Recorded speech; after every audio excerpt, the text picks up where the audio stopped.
हिमालय आदिकाल से रहस्यमय रहा है। जैसे जैसे रहस्य की परतें हटती गई, वैसे वैसे रहस्य और गहराता गया। सदियों से यह प्राणी मात्र को अपनी ओर आकर्षित करता आया है। चाहे इसका कारण वहाँ पाई जाने वाली दिव्य वनस्पति संपदाएं हों, या हजारों सालों से तपस्यारत साधुओं की तपस्या स्थली, या फिर देवताओं का मनोरम स्थल। गंगा और सिंधु जैसी पवित्र नदियों का उद्गम स्थल भी तो हिमालय ही है। कहते हैं वहाँ बड़े बड़े आश्रम हैं, जहाँ पर आज भी सैकड़ों साधक अपनी साधना में लगे हुए हैं। ऐसे ही यह हिमाच्छादित प्रदेश अनंत रहस्यों से भरा है। इसी रहस्यमय हिमालय में एक रहस्यमय मठ है, ज्ञानगंज, जिसे संग्रीला घाटी, सिद्धरा आश्रम आदि नामों से जाना जाता है। आपसे कहा जाए कि पृथ्वी पर एक ऐसी जगह है जहां इंसानों की उम्र हजारों साल होती है, तो आप आश्चर्यचकित हुए बिना नहीं रह सकते। इस स्थान के रहस्यों के बारे में कई किताबें भी लिखी गई है। यहाँ होकर आने वालों का दावा करने वालों लोगों ने अपने अनुभवों को साझा किया है। आध्यात्म के रहस्यों के प्रति जिज्ञासु लोग इस स्थान के बारे में अधिक से अधिक जानना चाहते हैं। इस स्थान को सनातन और बौद्ध धर्म के लोग ज्ञानगंज, सिद्धाश्रम, सांग्रीला, सांभाला आदि नामों से जानते हैं।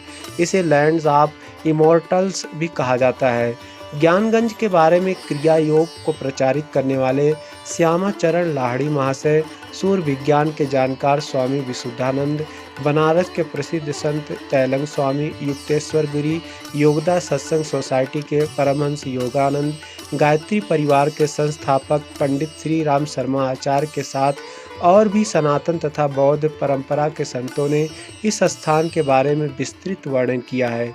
20वीं सदी के आध्यात्मिक जिज्ञासु और पत्रकार पॉल ब्रंटन ने अपनी पुस्तक ए सर्च इन सीक्रेट इंडिया, जिसका संस्करण गुप्त भारत की खोज से प्रकाशित हुआ, इस पुस्तक में पॉल ब्रंटन ने भारत के महान योगियों से मुलाकात और उनकी आध्यात्मिक शक्तियों का वर्णन किया।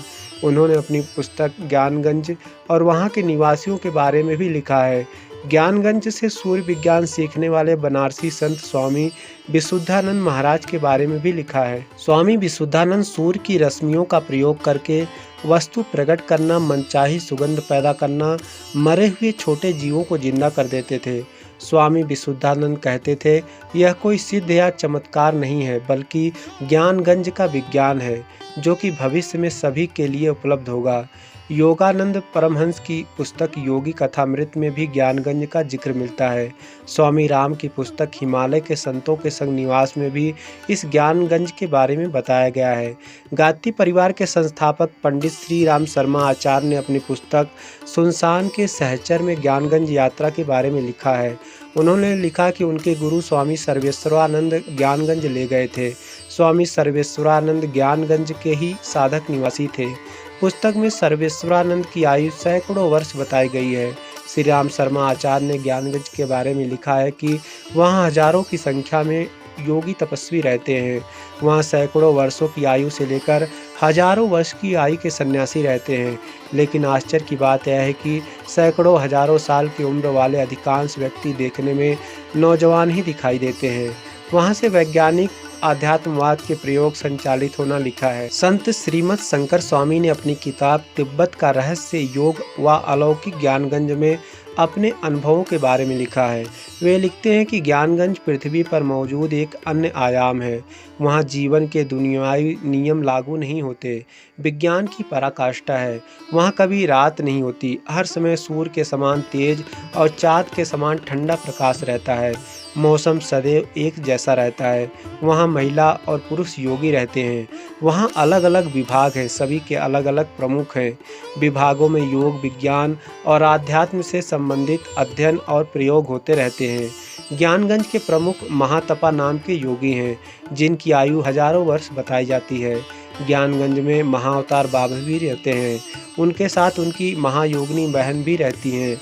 महाअवतार बाबा की आयु लगभग 2500 वर्ष बताई जाती है, लेकिन उनका शरीर 21-22 वर्ष का ही लगता है।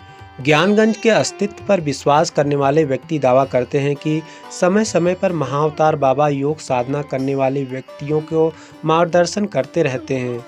महाअवतार बाबा श्यामाचरण लाहिड़ी महाशय के आध्यात्मिक गुरु रहे। महाअवतार बाबा ने ही श्यामाचरण लाहिड़ी महाशय को क्रिया योग की दीक्षा दी थी। रामायण और वेदव्यास रचित महाभारत में भी ज्ञानगंज का जिक्र किया गया है। इसे रामायण और महाभारत में सिद्धाश्रम कहा गया है। बौद्ध धर्म से संबंधित काल चक्र में ज्ञानगंज को सांभाला या सांग्रीला के नाम से जाना जाता है।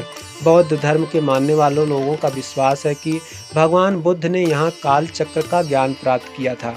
बौद्धों का मानना है कि आध्यात्म के गुप्त ज्ञान को यहाँ सुरक्षित रखा जाता है। ज्ञानगंज पर विश्वास करने वाले लोगों का मानना है कि कल्कि पुराण में जिस संभाल का जिक्र किया गया है वह ज्ञानगंज ही है।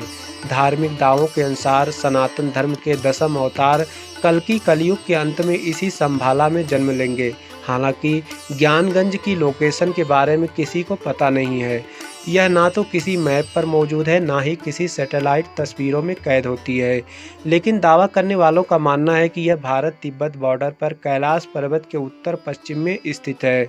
उत्तराखंड राज्य के पिथौरागढ़ जिले में तिब्बत सीमा पर स्थित लिपुलेह दर्रे से होकर उत्तर की ओर बढ़ने पर यहाँ तक पहुँचा जा सकता है।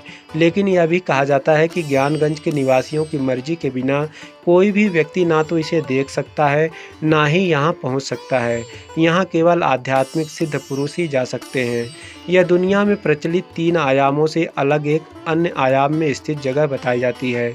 इस रहस्य में लोक के दावों पर अनुसंधान और वैज्ञानिक पड़ताल की आवश्यकता है, जिसके लिए आध्यात्मिक जगत को सूत्रों की मदद ली जा सकती है। सही मायने में विज्ञान और आध्यात्म एक सिक्के के 2 पहलू हैं। दोस्तों, यह वीडियो देखकर आपका भी मन ज्ञानगंज जाने को कर रहा होगा, लेकिन यहाँ जाना सबके बस की बात नहीं है। आप तो बस वीडियो देख करके ही शेयर करिए। दोस्तों, अगर यह वीडियो आपको अच्छी लगी हो तो इसे अपने दोस्तों में शेयर करें और चैनल पर नए हैं तो हमारे चैनल को सब्सक्राइब करें। ठीक है दोस्तों, इस वीडियो में बस इतना ही। मिलते हैं फिर किसी नई वीडियो में। तब तक के लिए हर हर महादेव।